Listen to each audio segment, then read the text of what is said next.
জাআতিল গামিদিয়া, গামিদিয়া গোত্রের এক নারী আল্লাহ নবীর কাছে আসছে। আসার পর বলে, ইয়া রাসূলুল্লাহ, আমি ব্যভিচার করেছি, আপনি আমাকে পবিত্র করেন।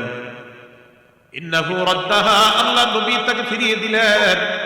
ফালাম্মা কানা মিনাল গাদি, পরের দিন আমার ওই নারী আল্লাহ রাসূলের কাছে আসলেন। আসার পর নারী আল্লাহ নবীকে বলে, ইয়া রাসূলুল্লাহ, লিমা তারুদ্দুনি, কেন আপনি আমাকে বারবার ফিরিয়ে দেন?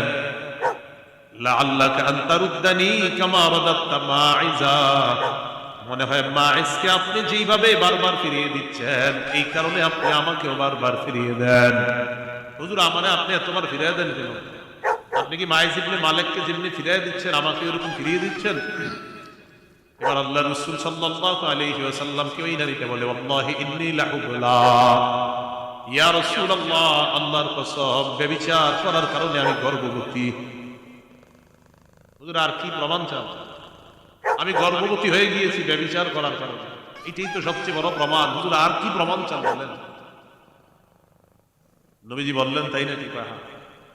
নারীর এই অপরাধটা আপনারা খেয়াল না করে এটা খেয়াল করেন, তার আখেরাতের কত ফিকির, যে তিনি আখেরাতে পবিত্র অবস্থায় যাওয়ার জন্য নবীজির কাছে স্বীকার করে ফেলতেছে যে ব্যভিচারের কারণে আমার পেটে এখন সন্তান। হুজুর, এটাই সবচেয়ে বড় দলিল, আমি যে অপরাধ করছি, আমাকে আপনি শাস্তি দিয়ে এই অপরাধ থেকে আপনি আমাকে পবিত্র করার ব্যবস্থা করবেন। নবীজি বললেন, ফাইম্মা লা হাত্তা তালি দি, ঠিক আছে, বুঝতে পারছি, এখন শাস্তি প্রয়োগ করা যাবে না, তুমি যাও, সন্তান হবে তারপর আইসো, এটা তো সন্তান হবে তারপর আইসো। তিনি চলে গেলেন। ফাওয়ালাদাতহু, সন্তান জন্ম দিলেন। ফাতাতহু বিসসাবিহি ফি খিরকাতিন, নবীজির কাছে সন্তানটাকে কোলের মধ্যে নিয়ে আসছে, একটা কাপড়ের মধ্যে করে ওই সন্তানকে আল্লাহ নবীর সামনে নিয়ে আসছে। নবীজির কাছে আনার পর আল্লাহ নবীকে বললেন, ইয়া রাসূলুল্লাহ, হাযা কাদ ওয়ালাদতুহু, এই যে সেই সন্তান, এই সন্তানকে আমি জন্ম দিয়েছি। ব্যভিচার করার কারণে যে সন্তান আমার পেটে এসেছে, এই সেই সন্তান, এই সন্তান আপনার কাছে নিয়ে আসলাম, আর কি সাক্ষী চান? নবীজি বললেন, এখন না, যাও, আরদিহি হাত্তা তাফতিমিহি, দুধ পান করাও, দুধ ছাড়ানোর আগ পর্যন্ত শাস্তি হবে না, যাও। শিশুকে নিয়ে গেছে, দুধ পান করাইছে। মহিলা চিন্তা করতেছে, এবার গেলে যে নবী আবার কি করে। এবার আল্লাহ নবীর সামনে বাচ্চাটাকে নিয়ে আসছে, এমন অবস্থায় ফিয়াদিহি কিসরাতু খুবজিন, রুটির একটা টুকরা হাতের মধ্যে ধরায়া দিছে। নবীজির সামনে আসলেন, আসার পর বললেন, ইয়া রাসূলুল্লাহ, এই যে দেখেন আমার সন্তান কদ আকালাল খুবজা, রুটি খাইতে পারে, এখন দুধ না খাইলেও চলবে, হুজুর আমার শাস্তিটা আপনি দিয়ে দেন।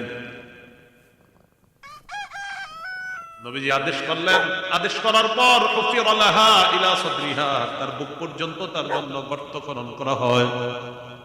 গর্তের মধ্যে নারীকে গর্তের মধ্যে ঢুকিয়ে দিয়ে আমার নাস ফারাজামুহা, নবীজি মানুষকে বললেন তাকে যেন পাথর মারে। মানুষ তাকে পাথর মারা শুরু করছে। ইউকবিলু খালিদ ইবনুল ওয়ালিদ রাদিয়াল্লাহু তাআলা আন বিহাজারিন ফারামা রাসাহা, খালিদ ইবনুল ওয়ালিদ রাদিয়াল্লাহু তাআলা আন একটা পাথর এনে ওই নারীর মাথা বরাবর মারছে। ফাতানাদ্দাহা দামু আলা ওয়াজহি খালিদিন, নারীর শরীর থেকে একটু রক্ত ছিটকে খালিদ ইবনুল ওয়ালিদের মুখের মধ্যে পড়ে যায়। খালিদ ইবনুল ওয়ালিদ রাগ হয়ে সাব্বাহা, ওই নারীকে একটা গালি দিছে। কারে? তারে শাস্তি দিতেছে, তাকে শাস্তি দেওয়া হচ্ছে, তাকে একটা গালি দিছে। খালিদ, কেন? তোমার মতো নারীর রক্ত আমার শরীরে লাগছে। ফাসামিআ নবী সাল্লাল্লাহু আলাইহি ওয়াসাল্লাম সাব্বাহু ইয়াহা, নারীকে যে গালিটা দিয়েছে এই গালিটা আল্লাহর নবী শুনে ফেলছে। নবীজি বললেন, মাহলাম ইয়া খালিদ, খালিদ একটু থামো। লাকাদ তাবাত তাওবাতান লাউ তাবাহা সাহিবু মাকসিন লা গুফিরা লাহা, এই নারী এমন একটা তওবা করছে, বান্দার হক বিনষ্টকারীরাও যদি এমন একটা তওবা করতে পারত, লা গুফিরা লাহা, তাদের অপরাধ আল্লাহ মাফ করে দিতেন। তুমি থামো খালিদ। তাহলে ওই নারী আর মাইজ ইবনে মালিক, তাদের দুইজনের আখিরাতের এত বেশি ফিকির ছিল, যার কারণে নবীজির কাছে এসে বলতেছে, আমাদেরকে পবিত্র করেন, আমরা ব্যভিচার করেছি, আমাদেরকে আপনি শাস্তি দিয়ে পবিত্র করার ব্যবস্থা করেন। এটা হলো আখিরাতের ফিকির। আল্লাহ আমাদের সকলকে আখিরাত মুখী হওয়ার তৌফিক দান করেন।